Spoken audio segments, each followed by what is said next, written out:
Hey guys, welcome to this lecture series of operating system. तो इस lecture में हम लोग डिस्कस करेंगे स्पूलिंग के बारे में। तो अगर आप लोगों ने टाइप्स ऑफ ऑपरेटिंग सिस्टम वाली वीडियो देखे हैं तो उसमें हम लोगों ने डिस्कस किया था बैच प्रोसेसिंग के बारे में। बैच प्रोसेसिंग में क्या होता है, सिमिलर रिक्वायरमेंट्स देख के एक बैच बनाते हैं जॉब्स का, J1, J2, J3, और उसको जो हम लोग है ऑपरेटिंग सिस्टम में देते थे और उसका एग्जीक्यूशन होता था 1 बाय 1। एग्जीक्यूशन के लिए हम लोगों के पास है CPU, जो कैलकुलेशन वाले काम है वो CPU में होता है, और जो इनपुट आउटपुट वाले काम है वो है इनपुट आउटपुट डिवाइसेस में होता है। तो इसमें क्या होता था कि एक जॉब में क्या होता है, CPU वाले काम होते हैं और IO वाले काम होते हैं। इसमें होता है कि J1 जो जाएगा वो CPU में जाएगा, पहले उसका CPU वाले काम खत्म करेगा, फिर IO डिवाइसेस में जाएगा, वहाँ पे IO वाले काम खत्म करेगा, और ये जो जॉब जब पूरा एग्जीक्यूट हो जाएगा तब J2 को मौका मिलेगा, फिर J2 जाएगा CPU में, फिर CPU से IO फिर खत्म होगा, फिर उसी तरीके से फिर J3 जाएगा, फिर IO में जाएगा। तो इसमें अगर आप लोग ध्यान देंगे तो देखेंगे जो CPU का काम है वो बहुत ही कम समय में हो जाता है, मिली सेकेंड या नैनो सेकेंड या माइक्रो सेकेंड्स में हो जाता है। लेकिन जो IO डिवाइसेस की काम है वो ले लेता है बहुत सारा टाइम। अगर मैं मिनिमम भी मान लूँ 3-4 सेकंड तो ले ही लेता है। जैसे कि मुझे अगर एक प्रिंट निकालना है तो ये आज के ज़माने में भी ये 3-4 सेकंड में ही एक प्रिंट निकलता है। तो यहाँ पे एक CPU का जो काम है वो कुछ माइक्रो सेकंड्स में या नैनो सेकंड्स में खत्म हो जाता है, और जो IO का काम है वो 3-4 सेकंड तक भी जा सकता है। लेकिन जब वो IO डिवाइसेस की काम कर रहा है 3-4 सेकंड के लिए, तब तक ये CPU जो है, तो अगर इस टाइम पे CPU बिजी है तो इस जो IO के टाइम है उस टाइम पे CPU आइडल है, और उस टाइम J2 को भी मौका नहीं मिल रहा है CPU में आने के लिए। तो इसमें जो है रिसोर्सेज की बहुत खराब इस्तेमाल होता है, तो पोर यूटिलाइजेशन होता है, पोर यूटिलाइजेशन ऑफ CPU इस 1 बाय 1 एग्जीक्यूशन के लिए। तो उसी प्रॉब्लम को सॉल्व करने के लिए स्पूलिंग का कॉन्सेप्ट आया।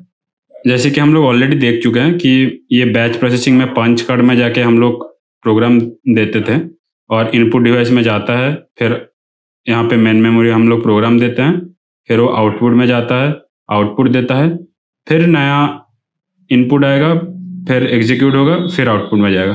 तो ऐसे होता था। लेकिन स्पूलिंग में क्या होता है, एक सेकेंडरी डिस्क में एक मेमोरी एलोकेट होता है, और ये मेमोरी का साइज बहुत बड़ा होता है। इसमें क्या होता है कि हम लोग पहले से जो है जितना भी इनपुट पॉसिबल है, एज फार एज हम लोग दे सकते हैं इनपुट, वो इनपुट जो है वो हम लोग जमा कर सकते हैं इस डिस्क में। और जो CPU का जो आउटपुट है, जिसको आउटपुट डिवाइस में भेजना है, उसको भी हम लोग इस डिस्क में सेव कर सकते हैं, और मेन मेमोरी से भी डिस्क का डायरेक्ट कनेक्शन होता है। इसमें फ़ायदा क्या होता है कि अगर हम लोग पहले से ही सारे जॉब्स का इनपुट दे के रखेंगे इस डिस्क में, और मेन मेमोरी और डिस्क जो है वो कनेक्टेड है, तो इसमें क्या होता है, CPU जो है डायरेक्ट मेन मेमोरी के जरिए जो डिस्क है वहाँ से इनपुट डायरेक्ट ले सकता है, यहाँ पे एग्जीक्यूट करेगा, जो आउटपुट निकलेगा उसको वो डायरेक्ट डिस्क में भेज देगा, ना कि उसको आउटपुट डिवाइस में एग्जीक्यूट होने की इंतज़ार में रहना पड़ेगा। ये डिस्क में भेज दिया, फिर से वो डिस्क में से ही दूसरे जॉब का इनपुट ले सकता है, फिर जो आउटपुट निकलेगा उसको डिस्क में डाल देगा। उसको इनपुट डिवाइस और आउटपुट डिवाइसेस की जो स्पीड है उसकी वजह से इसको आइडल नहीं रहना पड़ता है। और जब आउटपुट डिवाइसेस को, जैसे कि एग्जांपल ले लिया प्रिंटर, तो जितना भी आउटपुट डॉक्यूमेंट्स है जिसको प्रिंट करना है तो वो डिस्क में सेव रहेगा, वो डायरेक्टली आउटपुट डिवाइस में एक के बाद एक जाना पड़ेगा। उस टाइम पे CPU को इंतजार करने की कोई ज़रूरत नहीं है। तो इसमें क्या हो जाता है, बेटर यूटिलाइजेशन ऑफ CPU।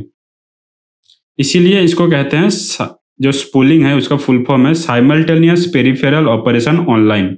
इसका मतलब जो पेरिफेरल डिवाइसेस है, जो इनपुट डिवाइसेस और आउटपुट डिवाइसेस हो गया, कीबोर्ड माउस का जो इनपुट है या प्रिंटर जो है उसका जो आउटपुट है, ये सारे जो पेरिफेरल डिवाइसेस है वो साइमल्टेनियसली काम कर सकता है, साइमल्टेनियसली उसका ऑपरेशन चल सकता है। उसकी वजह से जो है बेटर यूटिलाइजेशन ऑफ सीपीयू होता है। यहाँ पे कुछ इंपॉर्टेंट पॉइंट्स देख लेते हैं स्पूलिंग के बारे में कि spooling overlaps IO of one job with computation of another job.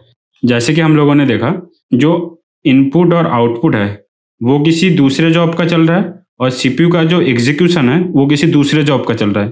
कैसे?